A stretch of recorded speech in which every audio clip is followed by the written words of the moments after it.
Assalamu alaikum brothers and sisters. How are you doing in the Islam and Friends challenge of reading Qur'an?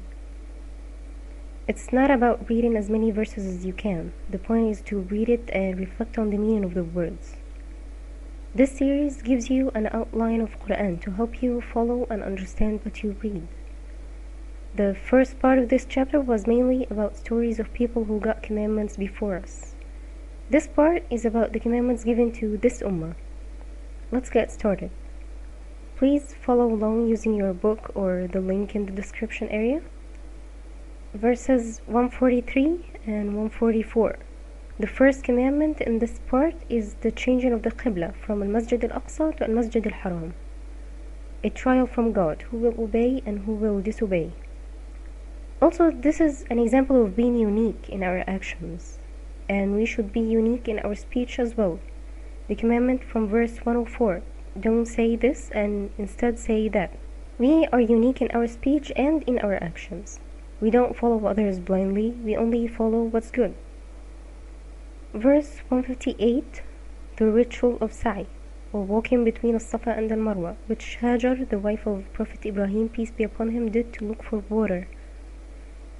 The companions of the Prophet, peace be upon him, didn't want to do that because it's something that the idolaters at that time did. But it didn't start with the idolaters. We don't follow blindly, we are unique, but with balance. It's not about being different. We don't change what is good. Be unique, but with balance. Moving to verse 177. But first, I want to stress and even double stress the importance of Salah, the daily prayers. It was mentioned several times in this chapter. Verses 3, 110, 125, 153, 177, 238, and 277. This is other than the verses about Salah for previous people.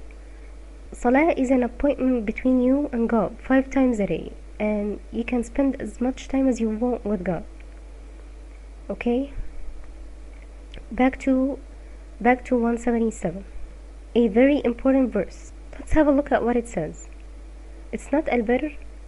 Al-birr is a word meaning piety, righteousness, kindness, pretty much all acts of obedience to God. It's not al-birr that you turn your faces towards east and west, but al-birr is the one who believes in Allah, the last day, the angels, the book, the prophets. Not just believe, the verse doesn't end there, and gives wealth or money in spite of love for it to the kinsfolk, to the orphans, to the poor, and to the wayfarer, and to those who ask, and to set slaves free. Not just that, also performs the salah, the daily prayers, and gives a zakah, the annual taxes, and those who fulfill their covenant when they make it. There's more, and who are patient in extreme poverty and ailment, and at the time of fighting. Such are the people of truth, and they are al-muttaqun. These are the guidelines for a major change given to you in this verse and all over this chapter. There are commandments given to maintain the relationship between you and other people, and there are also commandments for the relationship between you and God. Verses 178 and 179. This is the criminal law. 180. Laws concerning wills. 183. Worship-related laws. This one is about fasting. You will notice that a form of the word taqwa shows up in verses 179, 180, and 183, and in several other verses. What does taqwa mean? Taqwa is basically the awareness that God is more powerful than you, so seek refuge with Him against His punishment by being righteous, by following His commandments. To be one of al-muttaqeen or al-muttaqun is to be aware that God is more powerful than you. So don't wrong yourself and don't wrong others. You'll find the form of this word in several verses. I'll post some in the description area. Keep an eye for that word in this chapter and see if the verse tells you to do something to become of al-muttaqeen or to do something if you are of the muttaqeen. Why is this important? Remember verse 2 of this chapter? This book, no doubt in it, a guidance to whom? A guidance to al-muttaqeen. There are commandments to help you become of al-muttaqeen, like siyam or fasting, so you can make use of the guidance in this book. And there are other verses that take you a step further. Let's continue with the verses. 183. Fasting. O you who believe, observing as-siyam, the fasting is prescribed for you as it was prescribed for those before you, that you may become al-muttaqoon. 190. Fighting. And fight in the way of Allah those who fight you, and do not transgress the limits. Surely Allah loves not the transgressors. 195. Spending. And spend in the way of Allah, and make not your own hands contribute to your destruction, but do good, for Allah loves the good doers. 196. Hajj or pilgrimage. And complete the Hajj, the pilgrimage, and Umrah, the minor pilgrimage to Allah. These verses are about fasting, fighting, spending, and Hajj. Siyam teaches self-discipline. It helps you to focus on what's important, like standing for justice. Standing and fighting for justice needs money. Hajj is the best training for fighting for justice. Hajj teaches great principles like independence, especially financially. It also teaches unity and having a direction. You remember Prophet Ibrahim's prayer in verse 128? And show us our rituals or places of worship. The verses in this chapter are the answer to Prophet Ibrahim's prayer.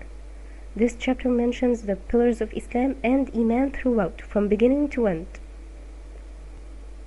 Another thing this chapter talks about is family-related issues. Marriage, divorce, nursing, engagement. Why were family matters delayed? Well, the commandments that help an individual become a better person were given first, like Siyam. Taqwa first, then family-related commandments. In the first part of this chapter, we were given the successful story of Ibrahim, peace be upon him, as an incentive to fulfill our role and follow the commandments. He succeeded, and so can you. In this part of the chapter, we are given examples of the glory of God to help us follow the commandments, meaning God is worthy of worship. Verse 255, a beautiful verse. Ayatul Kursi, to help you feel the glory of God. Verse 256, no compulsion in religion. Why? The reason is given in the same verse, because truth stands out clear from error. More about the glory of God in the form of short stories can be found in verses 258, 259, and 260. What I understand from these verses is you can't outdo God or do like Him or reverse what He did. God will show you His signs and you still won't be able to do something similar. How come after all this you don't follow the commandments of God? A couple more commandments concerning finance and debt in 261. Give out of what is good that God gives you in verse 267. Don't give out the dollar bill that looks like it's run over by a truck several times, or the smallest apple you have, which is also bruised. Give out of what is good that God gives you.